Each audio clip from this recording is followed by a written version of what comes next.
अमित सोनी जी गुजरात से। राधे राधे महाराज जी। आपके चरणों में कोटि कोटि प्रणाम।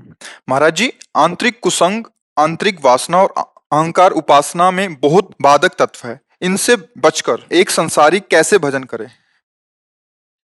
है तो दुश्मन जोरदारी, विपक्ष कोई कमजोर थोड़ी है, पर हम भी कोई कमजोर नहीं है। ममैवांशु, तो मैं भगवान का अंश हूं, और वो मम माया दुरत्यया, वो भगवान की माया है। तो जो अध्यापक परीक्षा लेता है वो पहले 1 वर्ष पढ़ाता है, तब परीक्षा लेता है। ऐसे ही हमारे सतमार्ग में भी परीक्षा होती है। जैसे प्रारंभ में आप भजन कर रहे हैं और कुमार्गगामी प्रवृत्तियां आपके अंदर है, आपकी कोई शिकायत नहीं मानी जाएगी परमार्थ में, क्योंकि आपका अभ्यास चल रहा है असत वृत्ति को मिटाने का। आगे चलकर फिर ये बर्दाश्त नहीं किया जाएगा। जैसे छोटा बच्चा पार्टी में जो ऐसे गोली और ऐसे डंडा खींचता, तो टीचर कहता वाह बहुत सुंदर, बहुत अच्छा लिखा, लेकिन वो ऐसे ही लिखता रहे, फिर बाद में उसे दंड दिया जाता है कि इतने वर्ष हो गए आप ऐसे चल रहे हो। प्रारंभ में क्या होता है, हमारे जन्म जन्मांतरों की दुर्वासनाएं होती हैं। कभी काम की, कभी क्रोध की, कभी लोभ की, कभी मोह की, कभी मद की, मत्सर की, और इनके पूरे के पूरे आचरण हमारे मन में बैठे हुए हैं। जैसे एक छोटी सी चिप हो तो सैकड़ों घंटे की बातें उसमें रिकॉर्ड की जाती हैं। तो ये भगवान के द्वारा बनाया हुआ एक चिप है मन, जिसमें तुम्हें रिकॉर्ड नहीं करना, अपने आप रिकॉर्ड, जैसे सीसी कैमरे में नहीं होता, रिकॉर्ड होता रहता है, ऐसे अपने आप रिकॉर्ड, जो हम देखते हैं, जो सुनते हैं, जो भोगते हैं, वो सब हमारे मन में बैठा हुआ है। एक जन्म का नहीं, अनंत जन्मों का बैठा हुआ है। तभी तो कहते हैं मोक्ष होना, कल्याण होना बहुत कठिन बात है, क्योंकि पूरा का पूरा मन खाली करना है। निर्मल जन मन सो मोहि पावा, मोहि कपट छल छिद्र। निर्मल मतलब पूरा डिलीट करना, पूरा हटाना है। अब पहली बात उपासक के हृदय में ये आनी चाहिए कि मुझे इनसे हटना है और इनको हटाना है। समझ पा रहे ना? पहले तो पक्ष खड़ा करे ना अपना परमार्थ का। हम लोगों की दुर्दशा ये है कि हम अपना पक्ष उन्हीं को दिए हुए हैं, क्योंकि हम मानते हैं कि इनसे हमें सुख भोग मिलता है। काम है तो काम से सुख भोग मिलता है, क्रोध है तो मेरा भय सबको, मोह है तो परिवार प्रिय लग रहा है, लोभ है तो धन प्रिय लग रहा है। अगर ये ना हो तो कुछ प्रिय नहीं लगेगा, कुछ अच्छा ही नहीं लगेगा। जब ये हृदय से नष्ट होते हैं ना, तो एकमात्र भगवान प्रिय लगते हैं। ब्रह्मादिक के भोग शब्द विषम लागत ताई, नारायण ब्रज चंद की लगन लगी है जाए। विषय भोग निद्रा हंसी जगत प्रीति बहुबात, नारायण हरिभजन में ये पांचों न सुहात। देखो कुछ अच्छा नहीं लग रहा, क्योंकि अच्छा लगता ही है गंदी वृत्ति से। ये तभी प्रिय लगता है जब ये विकार हमारे ऊपर हावी होते हैं, तभी ये प्रियता बढ़ जाती है।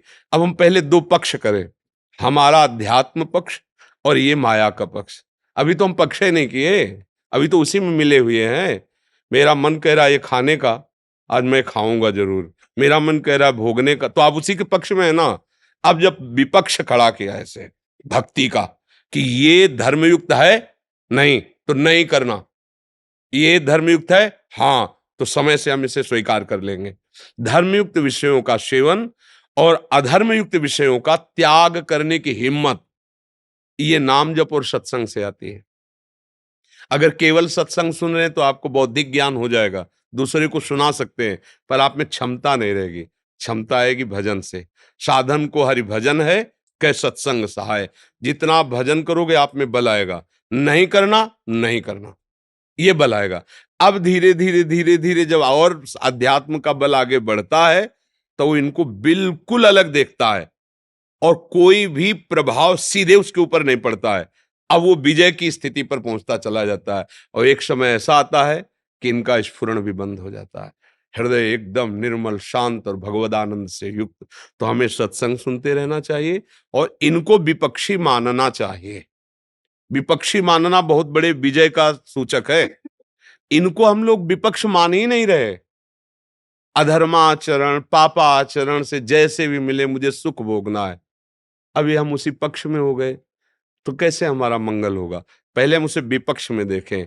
काम क्रोध मंद मान न मोहा, लोभ क्षोभ नहीं राग न द्रोहा, जिनके कपट दंभ नहीं माया, तिनके हृदय बसो रघुराया। आ गया ना भागवतिक स्वरूप।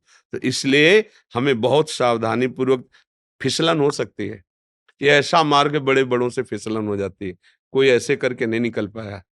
कोई ये कह के कि मैं बहुत विचित्र भगवान की माया, हम जान ही नहीं पाते वो किस रूप में आकर के, किस रूप में आकर हमको ठग ले गई, हम जान ही नहीं पाएंगे। जनाने वाले प्रभु हैं।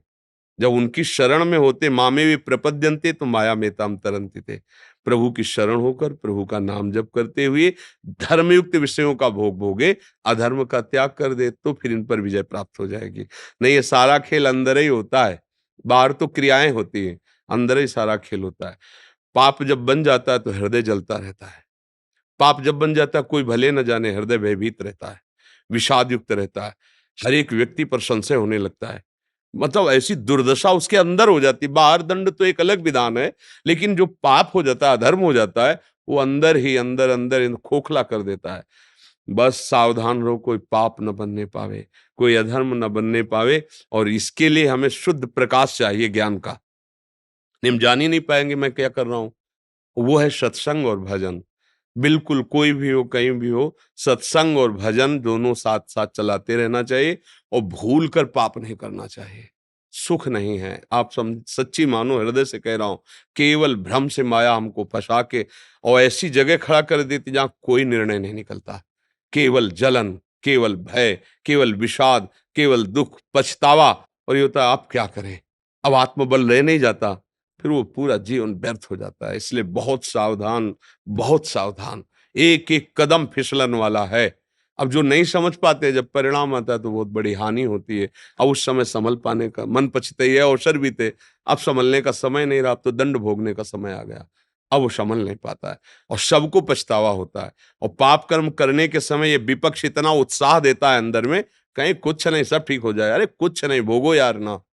बस उससे लड़ाई लड़ लिया वही साधक है। ए पैसा नहीं, और बिना दस्तखत के तुम्हारे कुछ नहीं कर सकता। जैसे काम आया, अब आप इसको सपोर्ट ना करो तो आपको जलाएगा, शांत हो जाएगा। सपोर्ट कर दिया, वो आप पे हावी हो गया। अब जब चाहेगा तब आपको परास्त करेगा, क्योंकि उसका बल बढ़ता जा रहा है। मन को निर्बल करना है, अपने को बलवान बनाना है।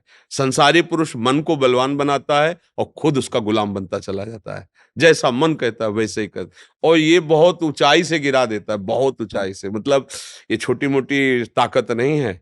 ये मन और कामादि विकार बहुत बड़ी ताकत है, जो पूरे जीवन सावधान रहते। जरा सा झपकी लगी जैसे तो माल चोरी हो गया, ऐसे ठग है ये। जरा सा चूक हुई, मनोरंजन की भावना आई, जीवन भर जल रहा हूं, चलो ये भोग आया भोग लेते हैं, बस फंस गया।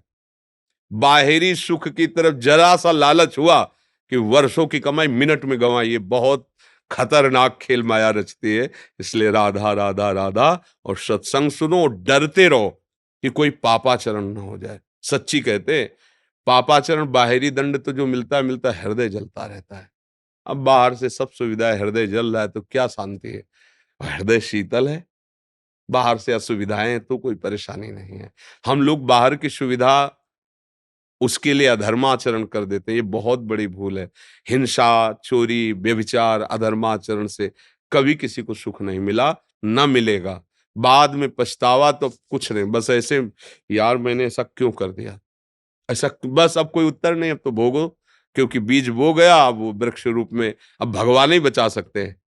एक जगह है कि भारी से भारी पापाचरण का फल मिलने वाला हो तो भगवान बचा सकते। जैसे कई बार कहा है कि हमारा गलत आचरण बन गया, अपराध बन गया, रिपोर्ट हुई, पकड़े गए, मुकदमा चला, वकील ने साबित कर दिया मैं अपराधी हूं और मुझे फांसी की सजा हो गई। एक जगह है जहां भी बच सकते हो, राष्ट्रपति। अगर राष्ट्रपति से विनय पूर्वक हम क्षमा मांगे तो यद्यपि मैं अपराधी हूं, फांसी की सजा हो गई है पक्का, पर वो माफ कर दे। ऐसी एक जगह है भगवान की चरण, अहम तो हम सर्व पापेभ्यो मोक्षयिष्यामि मां। हे भगवान मुझे बचा लो, मेरे से गलती हो गई, अब कभी नहीं करूंगा, प्रभु बचा लो। वो परम पिता हैं, वो परम दयालु हैं, वो बचा लेंगे। और बहुत सावधान रहे, बहुत हृदय की कहता हूं, बहुत सावधान रहे। यहाँ एक भी कर्म तुमको बख्शेगा नहीं, पक्का समझ लो। तुम्हें लगता है कोई नहीं जाना, समय आने दो, जब अपना रूप धारण करेगा तो ऐसी जगह फंसाएगा जहां अपराध ही नहीं किए। आपको ऐसी जगह दंड दिलाएगा, वो गुप्त पाप जहां आपने अपराध ही नहीं किया। आप कसम खाओगे कि मैंने अपराध नहीं किया, लेकिन आपको दंड भोगना पड़ेगा, क्योंकि वो अपराध जो प्रकाशित नहीं हुआ वो अब फल दे रहा है, भोगना पड़ेगा, हृदय जलेगा, दुर्गति। बहुत सावधान, सबसे यही प्रार्थना करते हैं, शराब मत पियो, मांस मत खाओ, पराई बहन बेटियों की तरफ गंदी दृष्टि से मत देखो। मन बहुत दुष्ट है, इसको थोड़ा काबू में लाओ। कोई हम पशु नहीं, मनुष्य हैं, हम ऐसा कर सकते हैं। अगर हम ऐसे किए तो जीत जाएंगे, और नहीं तो फिर 5 मिनट की गलती पूरे जीवन की जेल, 5 मिनट का अपराध अनंत जन्मों तक भोगना पड़ सकता है। बहुत सावधान, ये कर्म भूमि है। बीज ऐसा बो जो सुखद हो। हम लोग बीज बोते हैं दुख वाले और चाहते हैं सुख, बीज बोते हैं गंदे और चाहते हैं रसमय फल, कैसे प्राप्त हो सकता है? बहुत फूंक फूंक के कदम रखो। विशेष धर्म क्या है, ये किसी से पूछने की जरूरत नहीं है, अपना हृदय जानता है सबका। ये नहीं करना चाहिए, ये सबका हृदय जानता है। वो मत करो। आत्मना प्रतिकूलानि परेशान न समाचरेत। जो अपने को अच्छा नहीं लगता, वो ऐसा किसी के साथ बर्ताव ना करे। अपनी बहन बेटी कोई गंदी दृष्टि से देखे, अपने को बुरा लगेगा ना, तो अपने को ये काम नहीं करना। अपना कोई मांस काटे तो बुरा लगेगा ना, मुझे किसी जीव को ऐसा नहीं करना। अपनी कोई चोरी करे, बुरा लगेगा ना, मुझे चोरी नहीं करनी। कोई कपट करे मेरे साथ, पसंद नहीं, तो मैं किसी के साथ कपट क्यों? आत्मना प्रतिकूलानि परेशान न समाचरे।